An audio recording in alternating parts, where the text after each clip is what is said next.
En este caso, pues hasta ahora no se conoce cuáles son las bases de ese acuerdo. Esperamos que próximamente sí se lo haga. Justamente en torno a esa necesidad quisiera hablar con Roger Celi, mi siguiente invitado, coordinador del Observatorio Legislativo. Roger, buenos días y bienvenido. Muy buenos días, Janet.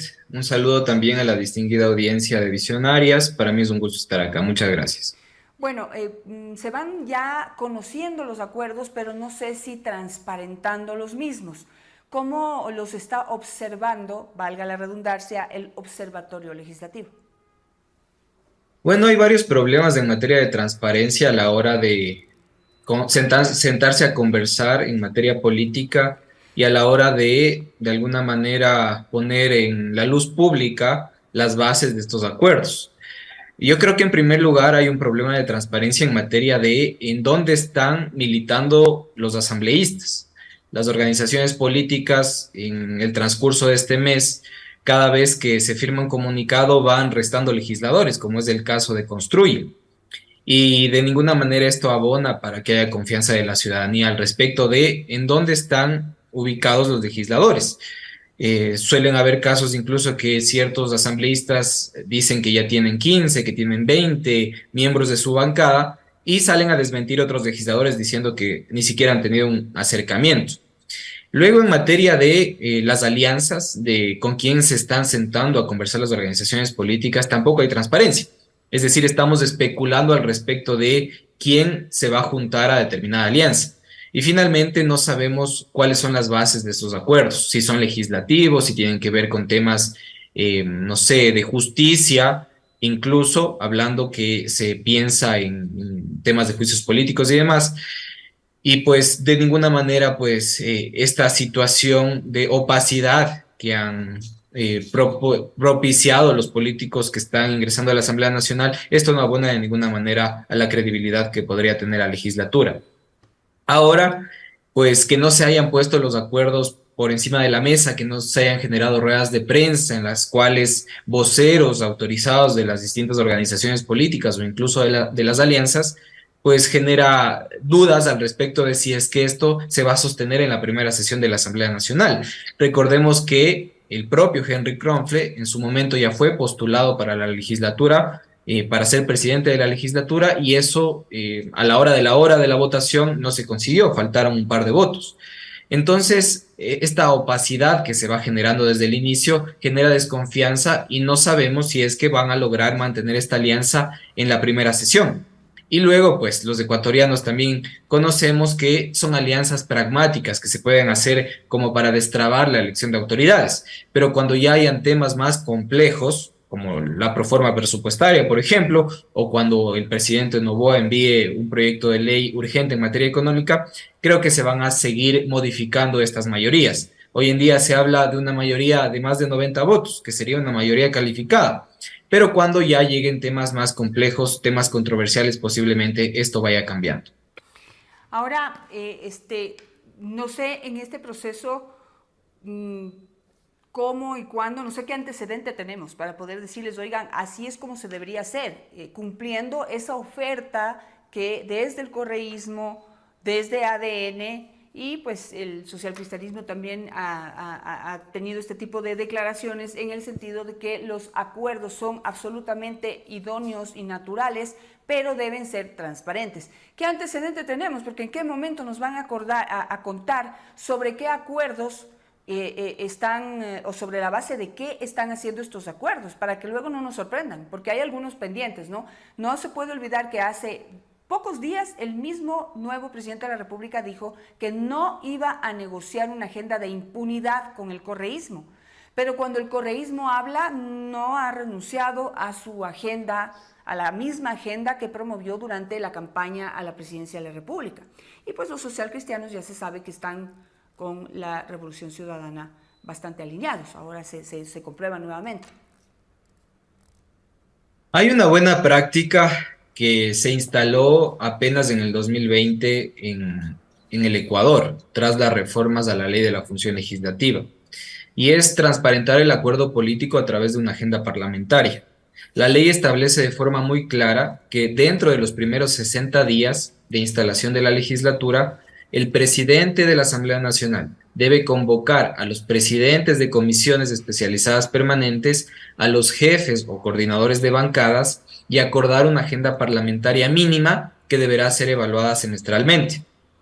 Entonces, en esa agenda parlamentaria se deben colocar las leyes en las cuales se ha acordado que se van a tramitar de manera prioritaria, las cuales deberán buscarse ser aprobadas, así como los procesos de fiscalización que se van a ejecutar en el pleno de la legislatura.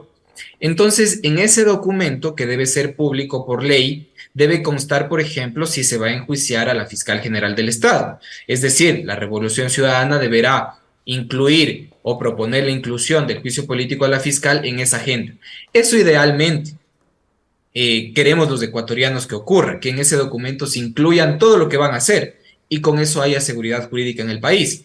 Pero no hay que descartar también que las organizaciones políticas tienen la facultad de presentar un juicio político en cualquier momento.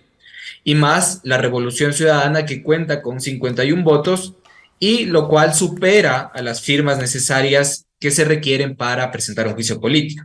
Ahora, de que eso llegue al pleno y sea aprobado, pues ya es otra cuestión.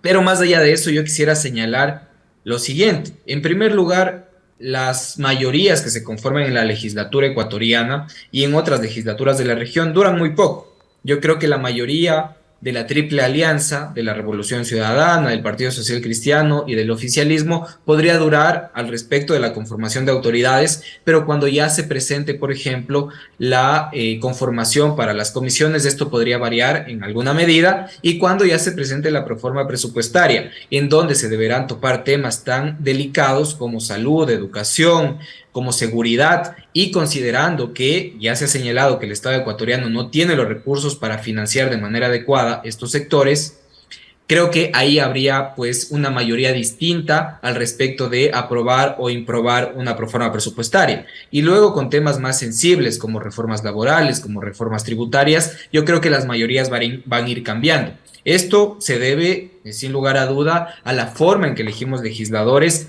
a la madurez de las organizaciones políticas, a la madurez del sistema político ecuatoriano, y veremos posiblemente diversidad, mayorías móviles, legisladores que se cambien de camiseta, distintas posiciones y también pugna de poder. ¿Por qué no? Creo que no vamos a vivir una luna de miel durante mucho tiempo en el Ecuador al respecto, perdón, de la relación ejecutivo-legislativo, sino que esto va a ir variando en el tiempo y posiblemente se pueda complicar en un futuro ya cuando tratemos, perdón, temas importantes y delicados para el país.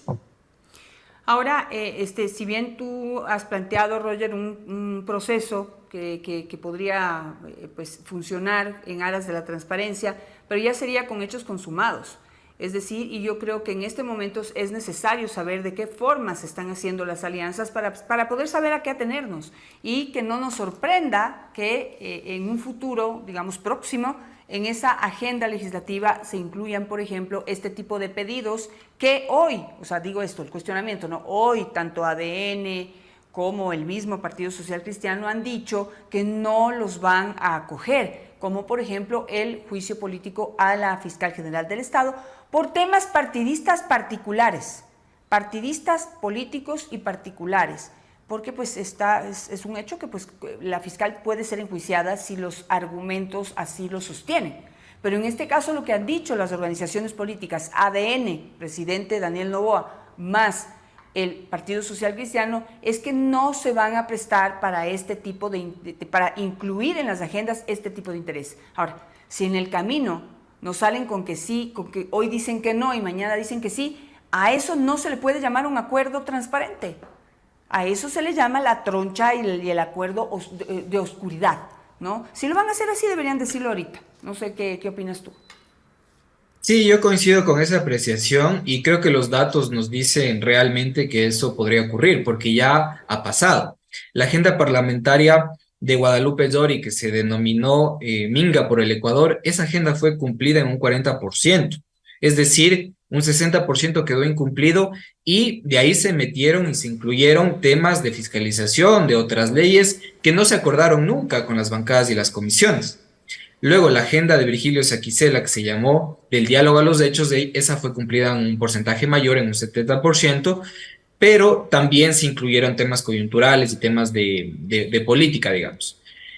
Entonces, difícilmente el acuerdo que puedan tener inicialmente las bancadas, yo creo que en esta legislatura también se va a poder mantener en el tiempo. Creo que va a responder mucho a la política, a la coyuntura y a lo que vaya sucediendo en el país. Ahora bien, el enfoque que se está tomando al respecto de cómo va a funcionar la Asamblea Nacional es tratar de dejar de lado la fiscalización y concentrarse en la legislación. Desde mi punto de vista, la fiscalización sí es importante, pero una fiscalización oportuna y responsable. Quiero decir, si es que actualmente vivimos una crisis energética, creo que los legisladores deben vigilar que la política pública en materia energética se haga de manera adecuada y que, si es que no se hace de manera adecuada, iniciar procesos de enjuiciamiento político en esa materia.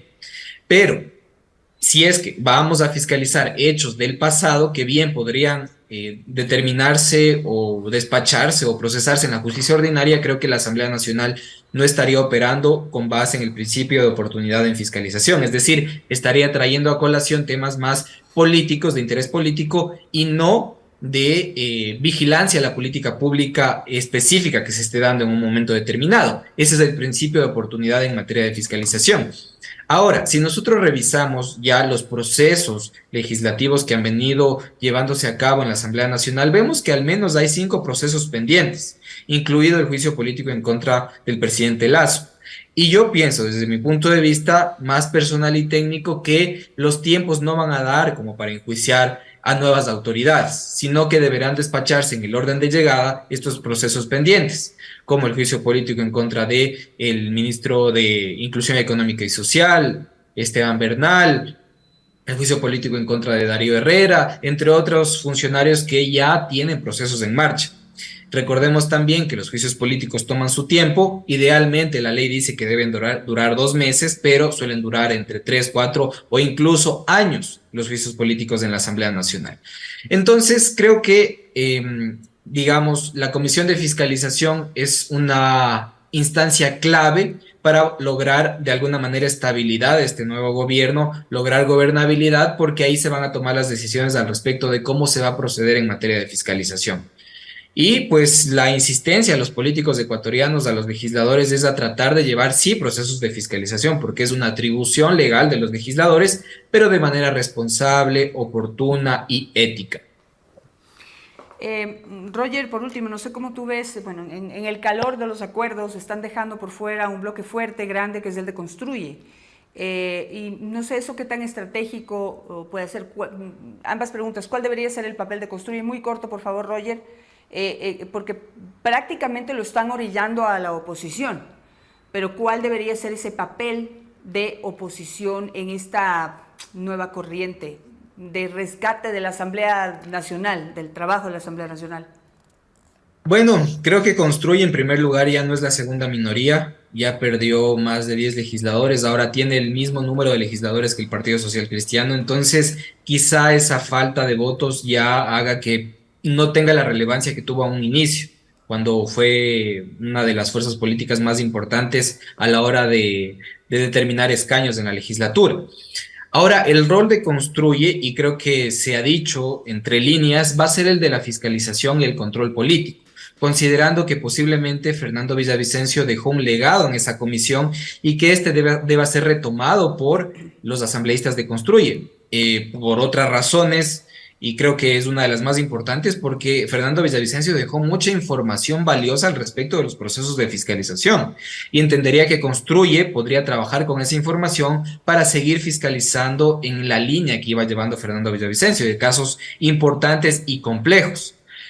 Creo que la bancada de Construye podría negociar si es que no va a ser parte de esta triple alianza y constar en el Consejo de Administración Legislativa. Creo que lo lógico sería que Construye negocie la comisión de fiscalización para que haya mayoría de Construye en esa comisión y puedan sacar adelante procesos de fiscalización que llevó Veamos. Fernando Villavicencio, procesos nuevos e importantes para el país.